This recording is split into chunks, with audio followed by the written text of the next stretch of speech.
തകർച്ചയുടെ അടിത്തട്ടിലെത്തിയാലും പ്രതിസന്ധികളോട് പോരാടി മടുത്താലും നമ്മൾ മുമ്പോട്ട് തന്നെ പോകണം. നമ്മുടെ പ്രതീക്ഷ നമ്മൾ കൈവിടരുത്. അങ്ങനെ നമ്മളെ പഠിപ്പിക്കുന്ന ഒരു ജീവിതമാണ് സ്റ്റീഫൻ ഹോക്കിംഗ് എന്ന് പറയുന്നത്. ശരീരം തളർന്ന് വീൽ ചെയറിലായപ്പോഴും ലോകത്തിന് മുഴുവൻ ഒരു മാതൃകയായ മനുഷ്യൻ. അദ്ദേഹത്തിൻ്റെ തലച്ചോറിനെ അനുസരിക്കാൻ അദ്ദേഹത്തിൻ്റെ ശരീരത്തിന് കഴിഞ്ഞില്ല. പക്ഷേ ലോകം മുഴുവനും അദ്ദേഹത്തിൻ്റെ വാക്കുകൾക്ക് ചെവി കൊടുത്തു എന്നുള്ളതാണ്. ഒരു മോട്ടോർ ന്യൂറോൺ രോഗമാണ് അദ്ദേഹത്തെ വീൽ ചെയറിലേക്ക് തളച്ചിടുന്നത്. എല്ലാം നഷ്ടപ്പെട്ടുവെന്ന് ഏതൊരു മനുഷ്യനും ചിന്തിക്കുന്ന ഒരു സാഹചര്യം. പക്ഷേ അവിടെ ഇരുന്ന് ആ മനുഷ്യൻ ചിന്തിച്ചു കൂട്ടിയ ചിന്തകൾ, ഒരുപാട് വലിയ ശാസ്ത്ര സത്യങ്ങൾ ലോകത്തിന് പറഞ്ഞുകൊടുത്തു. എന്താണ് സ്റ്റീഫൻ ഹോക്കിംഗ് നമ്മളെ പഠിപ്പിക്കുന്നത്? ഒന്നാമത്തെ കാര്യമാണ്, however difficult life may seem, there is always something you can do and succeed at. അതായത് നമ്മൾ പലപ്പോഴും സാഹചര്യങ്ങളെ കുറ്റം പറയും, പ്രതിസന്ധികളെ കുറ്റം പറയും, നമ്മുടെ ചുറ്റുമുള്ള മനുഷ്യരെ കുറ്റം പറയും. പക്ഷേ ജീവിതം എങ്ങനെയൊക്കെയാണെങ്കിലും നമുക്ക് ചെയ്യാൻ പറ്റുന്ന എന്തെങ്കിലും കാണും, നമുക്ക് മാറ്റാൻ പറ്റുന്ന എന്തെങ്കിലും കാണും, നമുക്ക് ഇമ്പ്രൂവ് ചെയ്യാൻ പറ്റുന്ന എന്തെങ്കിലും കാണും. ആ ഒരു കാര്യത്തിൽ നമ്മൾ ശ്രദ്ധിക്കുക എന്നുള്ളതാണ്. ഇനി രണ്ടാമതായിട്ട് സ്റ്റീഫൻ ഹോക്കിംഗ് പഠിപ്പിക്കുന്ന ഒരു കാര്യമാണ്, disability is in the mind. പലപ്പോഴും നമ്മളെ പിടിച്ചു നിർത്തുന്നത് നമ്മുടെ സാഹചര്യങ്ങളോ നമ്മുടെ രോഗങ്ങളോ നമ്മുടെ പ്രശ്നങ്ങളോ ഒന്നുമല്ല. അത് നമ്മുടെ മൈൻഡ് സെറ്റാണ്. നമ്മുടെ മനസ്സിൻ്റെ വലുപ്പക്കുറവാണ് വലിയ സ്വപ്നങ്ങൾ കാണുന്നതിൽ നിന്ന് നമ്മളെ പിന്നോട്ട് വലിക്കുന്നത്. അല്ലെങ്കിൽ അതിനുവേണ്ടി അധ്വാനിക്കാൻ നമ്മളെ അനുവദിക്കാത്തത് നമ്മുടെ മനസ്സാണ്. അദ്ദേഹം പറയുന്നുണ്ട്, ഇങ്ങനെയൊരു രോഗം വരുന്നതിന് മുമ്പ് അദ്ദേഹവും വളരെ റിലാക്സ്ഡ് ആയിട്ടാണ് ജീവിച്ചിരുന്നത്. അദ്ദേഹവും ഒരുപാട് സമയം കളഞ്ഞിരുന്നു, വളരെ ജോളിയായിട്ടാണ് ജീവിച്ചിരുന്നത്. പക്ഷേ ഇങ്ങനെയൊരു രോഗം അദ്ദേഹത്തിൻ്റെ ജീവിതത്തിലേക്ക് വന്നു കഴിഞ്ഞപ്പോൾ അദ്ദേഹം ജീവിക്കുന്ന ഓരോ നിമിഷവും കംപ്ലീറ്റ് ആയിട്ടും മുഴുവനായിട്ട് ജീവിക്കാനൊരു തീരുമാനമെടുത്തു. തൻ്റെ കഴിവിൻ്റെ പരമാവധി ഇനിയുള്ള ഓരോ നിമിഷവും പുറത്തെടുക്കുമെന്ന് അദ്ദേഹം ഒരു തീരുമാനമെടുത്തു.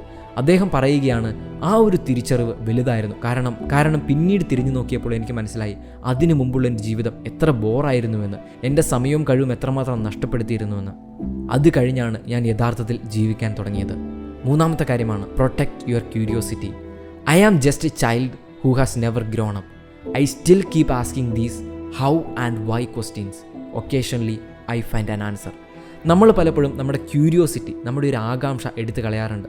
പക്ഷേ ആ ക്യൂരിയോസിറ്റി നമ്മൾ ജീവിതത്തിൽ കൊണ്ടു നടക്കുക എന്നുള്ളതാണ്. നമുക്ക് പല സംശയങ്ങളും കാണും, പല ചോദ്യങ്ങളും കാണും. അതെല്ലാം നമ്മൾ ചോദിക്കുക എന്നുള്ളതാണ്. ഇന്നത്തെ സാഹചര്യത്തിൽ നമുക്ക് പഠിക്കാൻ ഒരുപാട് അവസരങ്ങളുണ്ട്, ഒരുപാട് ഓപ്പർച്യൂണിറ്റീസ് ഉണ്ട്. അത് ഉപയോഗപ്പെടുത്തുക എന്നുള്ളതാണ്. നമ്മുടെ മനസ്സിൽ കിടക്കുന്ന ഈ ക്യൂരിയോസിറ്റിയാണ് നമ്മുടെ ജീവിതത്തിൽ നമ്മുടെ ശരിയായ വഴിയിൽ നയിക്കുന്നത്, നമ്മൾ പോകേണ്ട ദിശയിൽ നമ്മളെ നയിക്കുന്നത്. പാഠപുസ്തകങ്ങളിലേക്ക് മാത്രം ചുരുങ്ങാതെ, നമുക്ക് ചുറ്റുമുള്ള സൊസൈറ്റി പറയുന്ന ചില കാര്യങ്ങളിലേക്ക് മാത്രം ചുരുങ്ങാതെ അന്വേഷിച്ചു കൊണ്ടേയിരിക്കുക എന്നുള്ളതാണ്. നാലാമത്തെ കാര്യമാണ്, remember to look up at the stars and not down at your feet. അതായത് നമ്മളെപ്പോഴും മുകളിലേക്ക് നോക്കുക എന്നുള്ളതാണ്. അതായത് ജീവിതത്തിൽ എപ്പോഴും പ്രതിസന്ധികളും പ്രശ്നങ്ങളും ഉണ്ടാകും. അതൊന്നുമില്ലാത്ത ഒരു മനുഷ്യനുമില്ല. പക്ഷേ പല മനുഷ്യരും നെഗറ്റിവിറ്റി എൻജോയ് ചെയ്യാൻ തുടങ്ങുന്നു എന്നുള്ളതാണ്. അവർക്ക് പ്രതീക്ഷയിലേക്ക് നോക്കേണ്ട ആ ഒരു ചെറിയൊരു അധ്വാനം, ആ ചെറിയൊരു കഷ്ടപ്പാട് എടുക്കാൻ വയ്യാത്തതിനാൽ അവർ സഹിച്ചും കുറ്റം പറഞ്ഞും പരാതി പറഞ്ഞും അതൊക്കെ സഹിച്ച് നിൽക്കുക എന്നുള്ളതാണ്. But hope is the best thing. എപ്പോഴും നമ്മുടെ ജീവിതത്തിൽ ഒരു പ്രതീക്ഷയുണ്ടാവും, ഒരു നല്ല കാര്യമുണ്ടാവും. അതിലേക്ക് നമ്മൾ നോക്കുക എന്നുള്ളതാണ്. നമ്മൾ ഡിപ്രസ്ഡ് ആയിട്ടിരിക്കണമെങ്കിലും സങ്കടപ്പെട്ടിരിക്കണമെങ്കിലും അതിന് നമുക്ക് എപ്പോഴും കാരണം കണ്ടുപിടിക്കാൻ പറ്റും. പക്ഷേ അതേസമയം നമുക്ക് മുമ്പോട്ട് പോകണമെങ്കിലും നമുക്ക് വളരണമെങ്കിലും അതിന് നമുക്ക് കാരണം കണ്ടുപിടിക്കാൻ പറ്റും. There is no reason to give up. അഞ്ചാമത്തെ കാര്യമാണ്, be courageous and embrace uncertainty. ജീവിക്കാൻ നമുക്ക് കുറച്ച് ധൈര്യം ആവശ്യമാണ്. കാരണം ഒരു മനുഷ്യനും അറിയില്ല നാളെ എന്താണ് സംഭവിക്കാൻ പോകുന്നതെന്ന്. നമ്മുടെ എല്ലാം ജീവിതം നമുക്ക് ഫ്യൂച്ചറിലേക്ക് നോക്കുമ്പോൾ അവിടെ എന്താണെന്ന് ആർക്കും അറിയില്ല. ആർക്കും പ്രപഞ്ചത്തെക്കുറിച്ചോ ഒന്നിനെക്കുറിച്ചോ മുഴുവനായിട്ടും അറിയില്ല. പക്ഷേ നമ്മുടെ മനസ്സ് പറയുന്നത്, നമ്മുടെ സ്വപ്നങ്ങൾ പറയുന്നത്, അതിൽ വിശ്വസിക്കാനും അതിനുവേണ്ടി ജീവിക്കാനും നമ്മൾ ചെറിയൊരു ധൈര്യം കാണിക്കണം. പക്ഷേ എപ്പോഴും നമ്മൾ മനസ്സിൽ സൂക്ഷിക്കേണ്ട ഒരു കാര്യമുണ്ട്, നമ്മൾ എന്തിനിറങ്ങി പുറപ്പെട്ടാലും അതിൽ നമ്മൾ 100% നൽകുക. Try to be the best at what you are doing.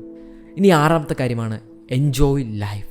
അതായത് നമ്മൾ സീരിയസ് ആയിട്ട് ജീവിക്കുന്നു, നമുക്ക് പ്രൊഫഷണൽ ലൈഫുണ്ട്, നമുക്ക് ഒരുപാട് പ്രശ്നങ്ങളുണ്ട്. ഇതിൻ്റെ എല്ലാം ഇടയിൽ കൂടെ നമ്മൾ നടന്നു പോകുമ്പോൾ ചെറിയ തമാശകൾ നമ്മൾ മറക്കരുത്, ചെറിയ സന്തോഷങ്ങൾ നമ്മൾ മറക്കരുത്. സ്റ്റീഫൻ ഹോക്കിംഗ് പലപ്പോഴും ഒരുപാട് തമാശകൾ പറഞ്ഞ് കൂടെയുള്ളവരെ പൊട്ടിച്ചിരിപ്പിച്ചിരുന്നു. അദ്ദേഹം പറയും, എൻജോയ് സ്മോൾ ജോക്സ്. അദ്ദേഹത്തിൻ്റെ ഒരു വാചകമുണ്ട്, life would be tragic if it weren't funny. തമാശകൾ പങ്കുവയ്ക്കുക, സന്തോഷത്തോടെ ജീവിക്കുക. അതുകൊണ്ട് സ്റ്റീഫൻ ഹോക്കിങ്ങിൻ്റെ ഈ 6 പാഠങ്ങൾ നമുക്ക് മറക്കാതിരിക്കാം. There is always something you can do. രണ്ടാമത്തെ കാര്യം, disability is in the mind. മൂന്നാമത്തെ കാര്യം, പ്രൊട്ടക്റ്റ് യുവർ ക്യൂരിയോസിറ്റി. നാലാമത്തെ കാര്യം, always look up at the stars. അഞ്ചാമത്തെ കാര്യം, be courageous and embrace uncertainty. ആറാമത്തെ കാര്യം, enjoy life, enjoy the small jokes. Inspiring freak.